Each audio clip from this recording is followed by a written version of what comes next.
Federação Nacional da Indústria apresenta.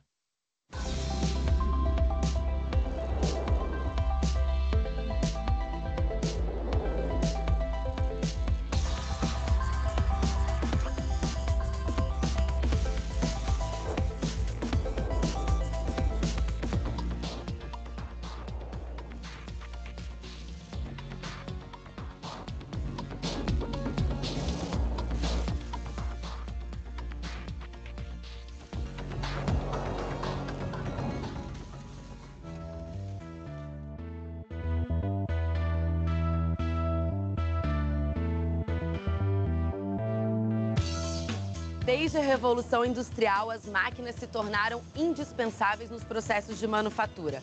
Hoje, sequer é possível pensar na produção de itens de consumo sem visualizar equipamentos em todas as etapas do processo. Da chegada da matéria-prima, à fabricação, à expedição de produtos. Agora, pense comigo. Se as máquinas movimentam a produção e a economia global, temos que contar com o pleno funcionamento desses recursos. Com isso, a manutenção de equipamentos é vital para qualquer indústria.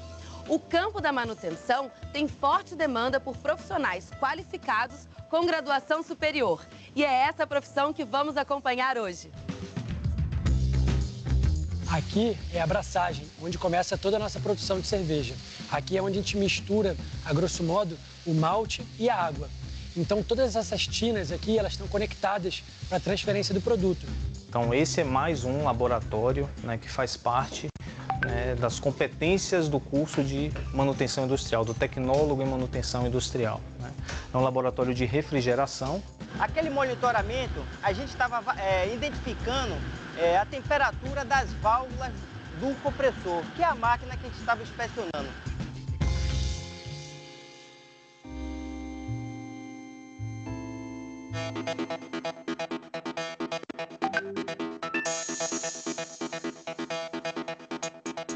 Aqui na linha de produção da Ambev, no Polo Industrial de Camaçari, bebidas são fabricadas a todo momento. E em cada etapa desse processo, vemos máquinas dos mais diversos tipos. Garantindo que tudo transcorra adequadamente, há uma equipe dedicada à manutenção desses equipamentos. Após concluírem a graduação tecnológica, com duração de 3 anos, esses especialistas em manutenção encontrarão espaço em todo tipo de indústria, assim como em instituições de pesquisa e desenvolvimento de projetos. Convido a você a conhecer o campo de trabalho dos tecnólogos em manutenção industrial. Vamos lá? Quando a gente olha para uma fábrica de cerveja, você vai ver, às vezes, pouca gente, justamente porque a gente tem um nível de automação alto, né? Então, acho que a manutenção, ela entra num fator primordial para justamente ter uma produtividade alta, produzir uma grande quantidade e realmente com pouca gente, usando muita automação. O Rodrigo, que é gerente de engenharia, conversou comigo sobre o papel do tecnólogo em manutenção industrial. Rodrigo, hoje é impossível pensar nos processos industriais sem as máquinas, né? Com certeza, Flávia. A ideia é que nossos técnicos de manutenção, eles consigam prever os problemas. Nós temos os planos de manutenção aqui baseados em inspeções. Então, esses técnicos vão para campo e fazem as análises deles, temperatura, vibração. Então, eles conseguem identificar se tem alguma anomalia. E o foco é que a gente atue antes dessa anomalia causar a parada da linha. A gente tem 4 tipos de técnicos aqui. A gente tem os eletricistas, mecânicos, instrumentistas e automação. E como o tecnólogo em manutenção industrial poderia atuar com todos esses especialistas, com todas essas áreas? Flávio, eu vejo a função dele aqui gerenciando essas equipes, analisando os indicadores de performance da manutenção, analisando os indicadores de produtividade também, para ver o quão bem a gente está indo na nossa missão de evitar que as máquinas parem.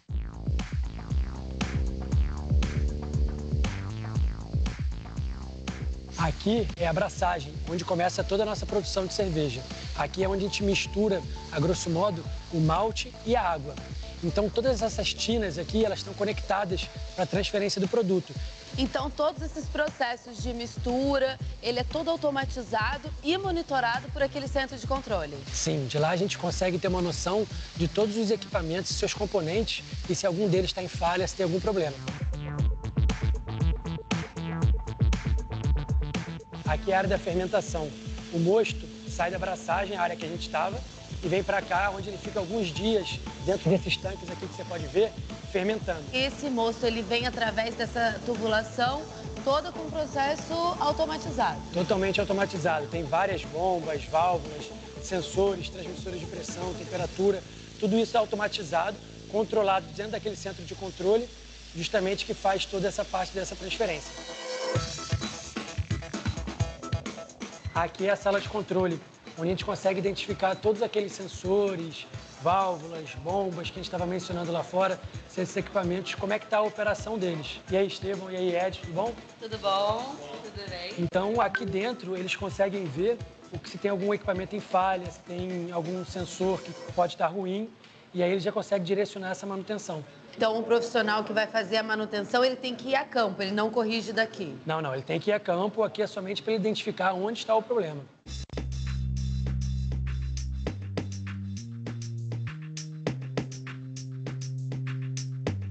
Aqui é a área onde começa o invase.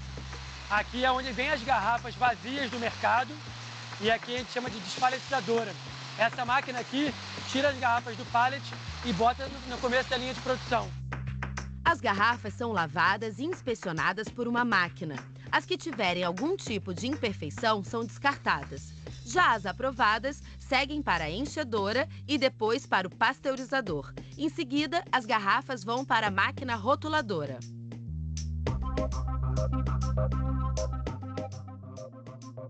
Aqui é o final de todo o processo. Aqui as caixas vêm, já com as garrafas dentro, e esses robôs fazem um mosaico e aí vão e botam em cima dos pallets. E aí daqui vai para o mercado para todo mundo poder apreciar nosso produto.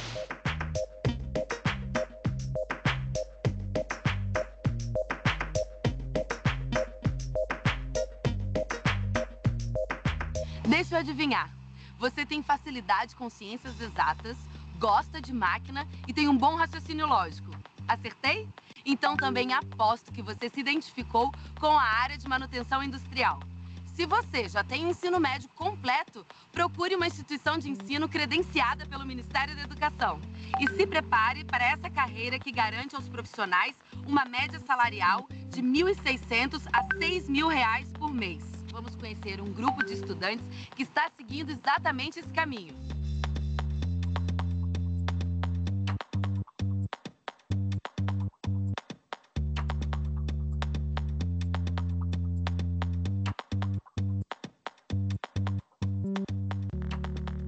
A tecnologia contribui com novas técnicas de manutenção industrial a cada dia.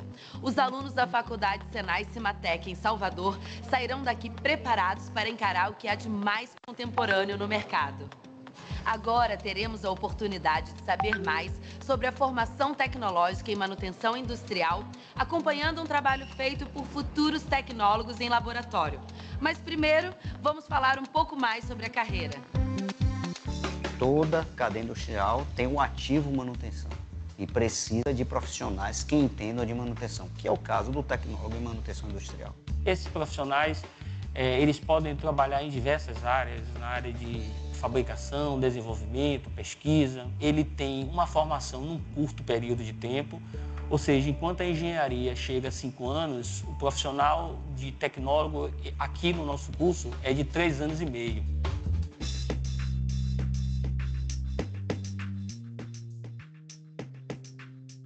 Aonde a gente está? Bom, nós estamos aqui no Senai Cimatec, né? É o Centro Integrado de Tecnologia e é onde a gente realiza diversos cursos, né? Dentre eles o tecnólogo em manutenção industrial. O aluno ele tem que ter alguma vocação, algum perfil específico para poder ingressar no curso? O perfil do egresso do aluno de manutenção industrial, do tecnólogo em manutenção industrial, é para atuar na indústria. E esse aluno, ele é formado com as competências que são necessárias para ele atuar nesse ramo industrial. O que ele vai ver aqui é o que ele vai encontrar também no mercado, no ambiente de trabalho? A formação que ele tem ao final do curso pressupõe que ele tenha matérias específicas de manutenção. Então ele tem disciplinas que muitas vezes são comuns, inclusive alguns cursos de engenharia. Além da teoria, o aluno também vai ter bastante prática no curso. Sim, tem bastante prática e esse talvez seja um dos pontos diferenciais aqui do Senai Cimatec, né? Nos laboratórios, os alunos colocam a teoria em prática. Para conhecer melhor esse universo, o professor Ubatã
Olá pessoal, boa noite a todos. Tivemos um problema aí no link, né? Nosso, o Ava tinha saído fora do sistema, mas vou tentar aqui fazer uma aula. Se vocês conseguirem entrar, né?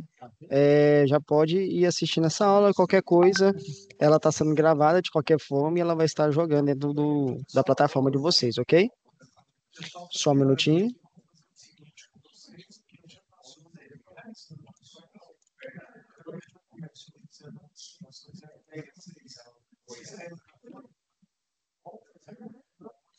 Vamos lá falar um pouco sobre instalações elétricas industriais, né? Instalações elétricas prediais, que são diagramas elétricos. Isso aqui é para vocês entenderem como que funciona a partida direta. Na próxima aula a gente vai entrar um pouco mais, detalhe mais a fundo desse tipo de diagrama, como que é o funcionamento, explicar sobre a contatora. Diagramas elétricos são uma representação de circuitos elétricos por meio de um conjunto de símbolos gráficos, certo? Ou instalações elétricas ou apenas partes delas. Dessa forma, apenas a partir de um diagrama elétrico se elabora e executam os projetos. Sendo assim, não importa o tipo de intervenção com um diagrama elétrico em mãos, você saberá exatamente onde e como, né, fazer. Instalações elétricas. Antes de mais nada, é importante ressaltar algo que muitos profissionais e leigos no assunto às vezes confundem. Diagrama elétrico com esquema elétrico são coisas bem diferentes, tá? Diagramas elétricos, eles seguem padrões de normas. A mais usada é a NBS 5444, por mais que ela não está vigente, tá? Mas ela é a mais usada, com símbolos gráficos para as instalações elétricas prediais. Já cancelado, porém ainda muito utilizado. Esquema elétrico podem utilizar diversas alternativas para explicar a ligação do circuito, como, por exemplo, imagens, símbolos, desenhos, palavras e outros. Em outras palavras, pode utilizar o que vocês quiser para a explicação ficar mais didática possível, ok? Só um minutinho, pessoal.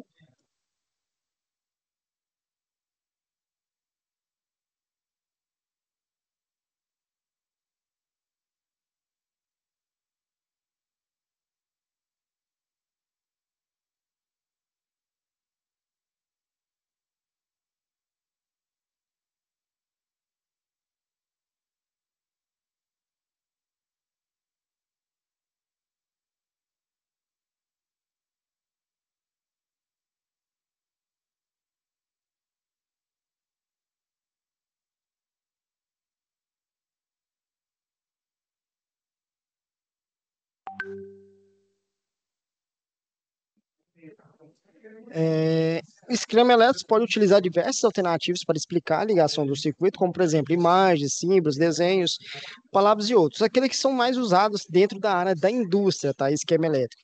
Exemplo, esse aqui é um projeto de instalação elétrica, então são diagramas elétricos, e esse aqui é um esquema elétrico, onde a gente consegue ver força. Esse aqui não tem comando, mas normalmente a gente vê força e comando, certo?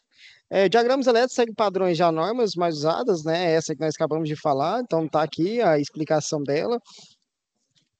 E esse aqui já são o esquema elétrico, entendeu? Então eu consigo identificar um disjuntor, um interruptor, tá? Pode utilizar diversas alternativas para explicar a ligação do circuito, como por exemplo, imagens,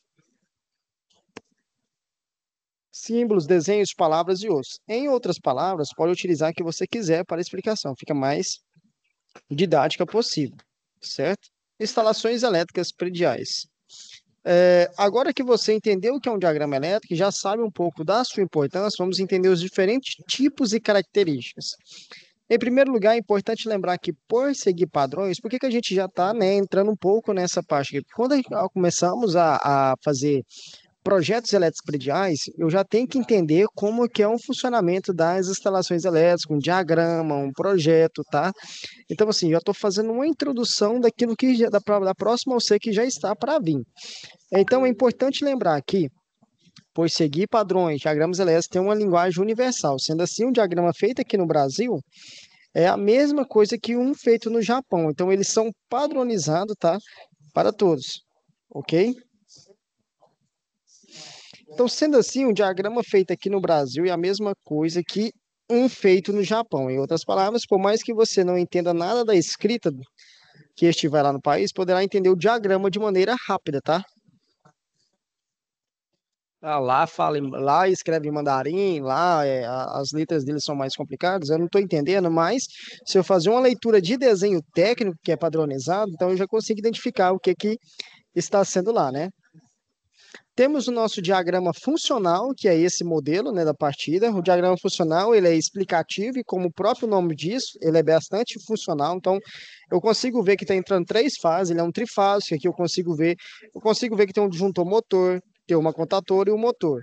Eu consigo ver que tem uma rede RST, tá? E assim exibe todos os condutores, componentes que serão ligados no circuito.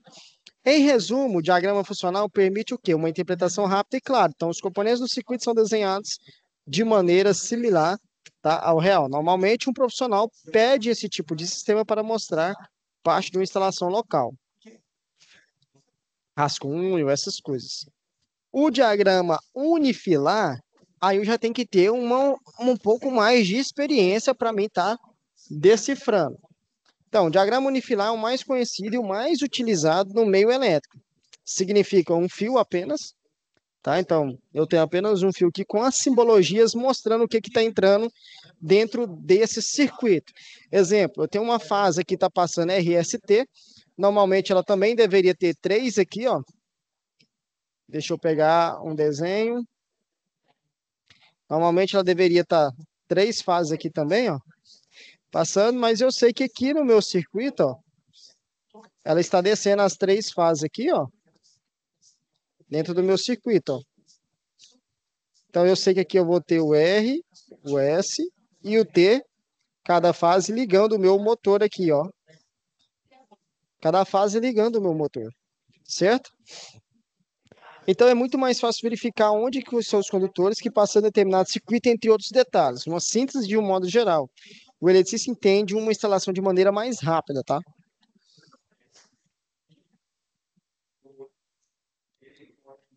Diagrama multifilar.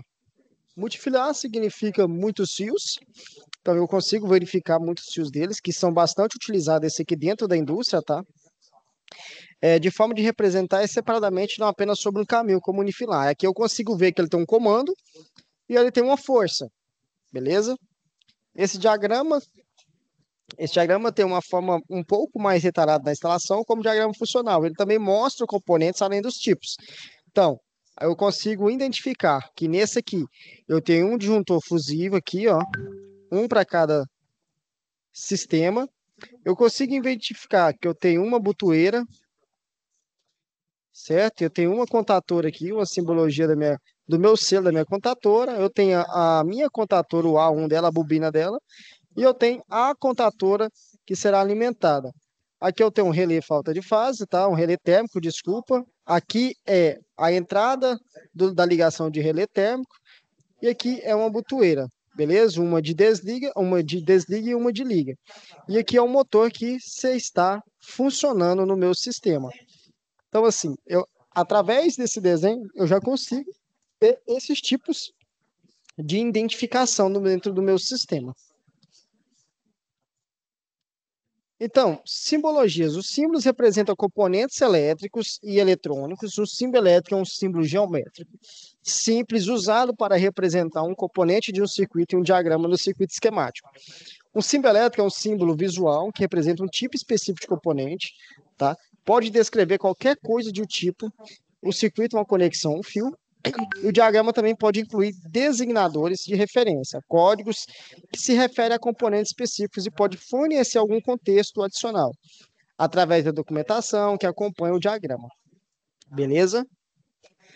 Então, vamos falar um pouco sobre as simbologias. Dentro da NBS 5434, ela foi cancelada em 2014 pela ABNT, sem substituição, por estar formando bastante antiga e desatualizada. Entretanto, essa norma continua sendo referência na simbologia elétrica residencial. Cara, então, toda simbologia que a gente tira hoje de um esquema elétrico, né, a gente tira dentro dessa norma. Caso o profissional opte por utilizar uma simbologia própria, tá, não existe nenhum problema. Mas o que ele tem que fazer? Ele tem que descrever lá embaixo do projeto, certo? Então, através das simbologias, a gente tem caixa de passagem no teto, eletrodutos, né? Depois eu quero que vocês pesquisem, não vou entrar muito a profundo nisso, porque dentro de projetos elétricos prediais, a gente vai falar bastante, tá? Desses tipos de simbologias.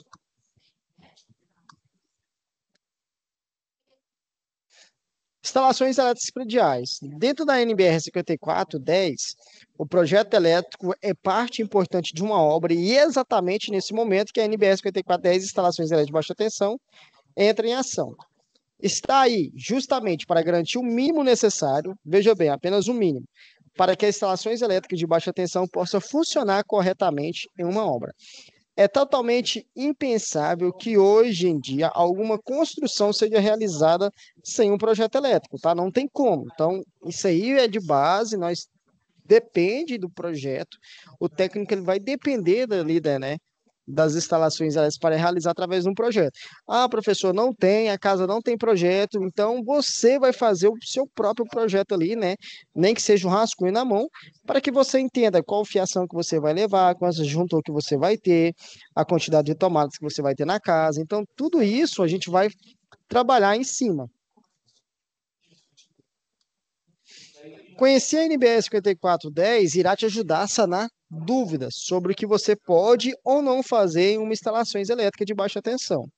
Ao todo, são 7 os tópicos abordados pela norma, sendo eles dimensionamento de circuitos, que é importantíssimo nas instalações elétricas prediais, análise de projeto residencial em desenho técnico, choque elétrico fatal em baixa tensão, dispositivos de DR, extra baixo, tensão de segurança, dimensionamento e aplicação de condutores elétricos. Então, qual o fio que eu vou usar para um chuveiro, né? Qual o fio que eu vou utilizar para uma tomada, né? Então, tudo isso ele vai te trazer, por mais que a gente temos hoje, se eu entrar hoje aqui no Google, né, e pesquisar tabela de condutores, eu vou ter aqui, né, uma tabela específica do que eu vou utilizar para condutores. Então, se eu tenho um cabo de extensão de 1,5, eu tenho, né, um circuito até de 23 amperes para mim estar passando por ele. E assim vai, né, sucessivamente. Não, deixa eu ver se é essa aqui, não é essa aqui. Desculpa. Aqui, ó. Eu tenho até 15,5 amperes passando por ele. Se eu tenho um cabo de 2,5, eu tenho de 21 amperes, 4.000 28 amperes, 6.000 36 amperes. Professor, como que eu vou fazer para me achar? Lembra lá da fórmula da lei de Ohms? Lembra, o meu chuveiro hoje ele é 6.700 watts. E a minha tensão ela é 220. Então eu tenho 30 amperes para ser utilizado. E qual o cabo que eu vou utilizar? Eu vou utilizar entre 28 e 36 amperes. Se ele está acima de 28 e abaixo de 36, eu vou usar um cabo de 6 milímetros para utilizar ele. Professor, mas eu tenho lá na minha casa um micro-ondas que ele é 7.500 watts, né? Dividido por 220, eu vou ter aí 7.500 watts dividido por 220. Eu vou ter 34 amperes. Então, 36, então eu vou podar usando um cabo de 6.000, 36 amperes, mas já vai estar trabalhando quase bem no limite, tá? Mas ele suporta tranquilo, 2 amperes a mais. Vai dar tranquilo para você trabalhar. Então, pessoal, é nesse conteúdo, é nessa situação que a gente precisa conhecer as normas para que a gente não podemos errar, tá? Dentro das normas, para que ela não venha falhar aí comigo. Então, esquema de aterramento, quadro de distribuição de terminais e proteção contra choque fatais em instalações específicas.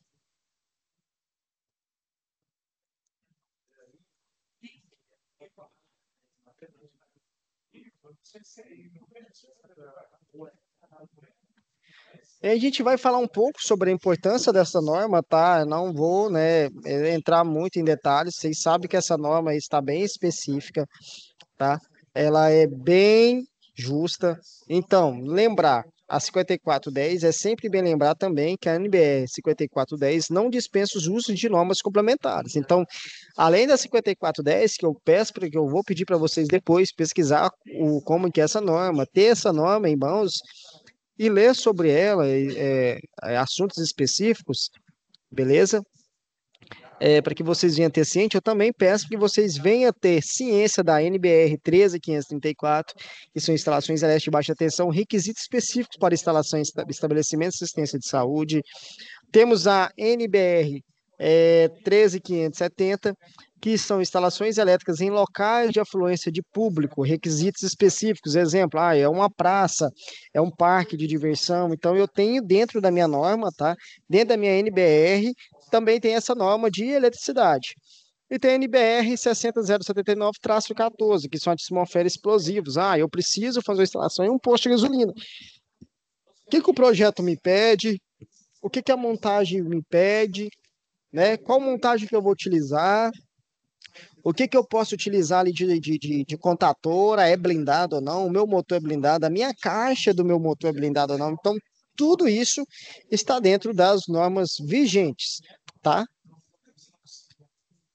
Só um minutinho, deixa eu passar esse vídeo aqui para vocês.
Ao mundo da elétrica. No vídeo de hoje eu vou falar para vocês o que a NBR 5410 fala sobre os DRs, dispositivos de proteção contra corrente de fuga residual.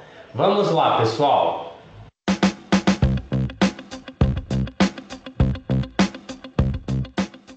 Bem, pessoal, esse vídeo eu estou fazendo para tirar a dúvida de algumas pessoas, né? Eu tenho visto algumas discussões aí falando sobre a questão de em quais tipos de aterramento que eu devo usar o DR, se tem algum aterramento que dispensa o uso de DR, e também algumas outras questões que eu vejo aí em alguns fóruns, em alguns chats aí da área de eletricidade. Então, eu acho que a melhor maneira da gente tirar uma dúvida é consultar a norma, que a norma é a regra com relação às instalações elétricas, e a norma que a gente tem aí, mais importante aí com relação a esse tema, é a NBR 5410, que trata das instalações de baixa tensão aí, ok? Então, a NBR 5410, ela vem falar no seu item 5.1 sobre as proteções, tá? E dentro desse item 5.1, ela fala sobre diversos tipos de proteção, incluindo os DRs, que são os dispositivos de proteção contra corrente diferencial residual. Lá no item 5.1.2.5, a NBR fala o seguinte: proteção complementar por dispositivo de proteção à corrente diferencial residual, dispositivo DR. Então esse item 5.1.2.5 vai tratar das questões do DR. E logo em sequência, no 5.1.2.5.1, ele fala o seguinte, olha: qualquer que seja o esquema de aterramento, devem ser objeto de proteção complementar contra contatos diretos, dispositivo a corrente diferencial residual, dispositivo DR, de alta sensibilidade, isto é, com corrente diferencial residual nominal igual ou inferior a 30 mA. Isso em quais circuitos vão ser usados? Então ele especifica aí que na letra A, os circuitos que sirvam a pontos situados em locais contendo banheiras e chuveiros, circuitos que alimentam tomadas de corrente situadas a áreas externas à edificação, os circuitos de tomadas de corrente situadas em áreas internas que possam vir a alimentar equipamentos da área externa, e os circuitos de tomadas de corrente de cozinhas, copas-cozinhas, lavanderias, áreas de serviços, garagens, no geral, a todo local interno molhado em uso normal ou sujeito a lavagens. Então, essa questão, pessoal, esses itens que foram colocados aqui, primeira coisa, eles me falam que o DR ele deve ser usado em qualquer sistema de aterramento. Tá? Eu vi algumas pessoas comentando aí um chat aí que tem alguns sistemas de aterramento que dispensam o uso de DR e a norma acaba de me mostrar que isso não é verdade. Então eu vou usar isso em todos os sistemas de aterramento, são necessários o uso de DR. Tá? O DR ele é importante para a proteção dos seres humanos contra o contato involuntário à instalação elétrica ou contato direto, né, de maneira deliberada. Então, quando o cara estiver na iminência de tomar um choque, quem vai proteger ali esse indivíduo vai ser o DR. E aí ele me cita, né, os pontos onde eu devo usar o DR aí, basicamente, praticamente em todo ponto da instalação elétrica. E aí ele vem com uma nota, logo na sequência desses itens, que fala o seguinte: a proteção do circuito pode ser realizada individualmente ou por grupos de circuitos. Tá? Então a norma ela não deixa na verdade a norma ela deixa em aberto. Eu posso usar um DR para todo mundo, ou um DR para cada circuito, ou um DR para grupos de circuito. Isso aí vai ficar a critério, ok? Então a norma ela deixa essa questão aí para a gente ser colocado, que é uma outra dúvida que sempre é recorrente: como colocar os DR. Você pode ver que dentro da NBR, 5410, ele vai falar bastante de normas. Aqui ele está dizendo de normas, né, de como que uma instalação no DR, o seu funcionamento. Então, assim, é interessante a gente estudar sobre as normas, principalmente eletricista predial, né? É o que bastante pega em cima de norma. Eu vou fazer uma instalação aqui, vou fazer uma instalação ali. Eu preciso, né, saber as normas que eu vou usar, o cabo de seção que eu vou usar, como que é feita uma instalação do DR, do DPS, um SPDA, até que ponto que eu posso utilizar um SPDA, até que ponto eu posso, né, fazer uma solda no meu SPDA. Então, tudo isso você vai descobrir dentro das normas. Quantas tomadas que eu posso utilizar dentro do cômodo, dentro de um quarto, dentro de uma sala, uma cozinha, o que é tomada TUG, TUI. Então, a norma, ela vai trabalhar explicando, te ensinando como que você faz todos esses procedimentos. Olá, Jordan, tudo bem? Nosso Ava foi caído, né? Tudo jóia. Boa noite. Estamos falando hoje sobre instalações elétricas prediais, tá, Jordan? Já estamos bem finalizando também agora. Infelizmente o Ava caiu aí, foi geral para todo mundo, tá? Até para nós aqui. E você tem alguma dúvida sobre instalações, sobre normas? Às vezes eu só tenho uma dúvida mesmo, assim, questão de dimensionamento de disjuntor, sabe? Uhum. Por exemplo, disjuntor geral. Vai depender muito, eu acredito. Você me responde se eu estiver errado. Eu acredito que, vamos supor, vai depender muito da potência de cada circuito que vai determinar a corrente geral do disjuntor geral, certo? Isso mesmo. O que fala, né? Até nessa aula mais cedo, depois você dá uma assistida, nós falou como que é feito um dimensionamento, certo? Mas exemplo. Professor, eu tenho um exemplo aqui, eu tenho um chuveiro de 7.500 watts, certo? E dentro da minha casa, uma tensão 220, né? Então, o que eu vou fazer? Lembra lá as primeiras aulas de eletricidade básica, né? Vou pegar ela lá, dividir por 220 e vou achar um valor de 34 amperes. Com isso, eu posso pôr utilizar um disjuntor que vai suportar aí até 36 amperes, certo? Que foi o que nós verificamos aqui na tabela, né? Uma tabela de um disjuntor, eu posso utilizar até um de 36 amperes. Mas e qual que eu vou usar o geral? O geral eu utilizo igual ou maior.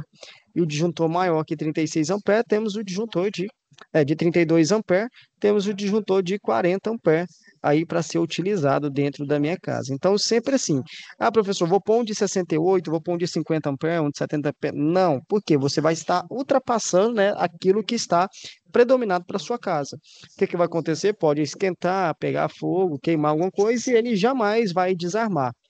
Mas eu sempre coloco o igual, da mesma forma o DR. Qual DR que eu utilizo na minha casa?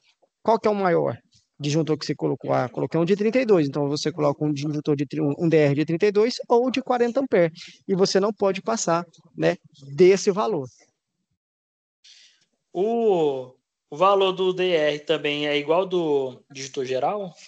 Ele tem que ser igual ao do maior disjuntor que você está utilizando para tomadas. Exemplo, se o meu disjuntor de tomada ele é 32 e o meu geral ele é 40, eu não posso passar de 40 amperes, tá? Eu tenho que pôr um de 32. Ou você coloca um do tamanho do geral, ou você coloca um pouco abaixo do geral, tá? Mas nunca maior que o geral. Ah, sim, entendi. Perfeito. Beleza? Show de bola. Então, eu quero, né, desejar uma boa noite, o Jordan. Essa aula foi gravada, tá? Por mais que teve essa divergência aí de vocês terem entrado mais tarde, mas ela vai ser jogada no Aves e você pode reassistir ela, beleza? Tranquilo. Na verdade, agora, hoje eu tive um dia bem ocupado, sabe? Tava bem cheio hoje. Aí eu vi no Zap aqui que a estrutura lá, jogou lá no grupo lá o link do... o link da aula. Foi, nós pedimos porque deu problema no AVA, no sistema. Pois é, mas as outras aulas, sempre eu assisto depois, eu nunca deixo passar, não. Não, fechou então. Beleza. Show de bola. Então, tenha uma boa noite, um bom descanso e até a próxima aula. Pra você também, professor. Tudo de bom aí, tá? Valeu, obrigado. Valeu. Até mais. Tchau, tchau.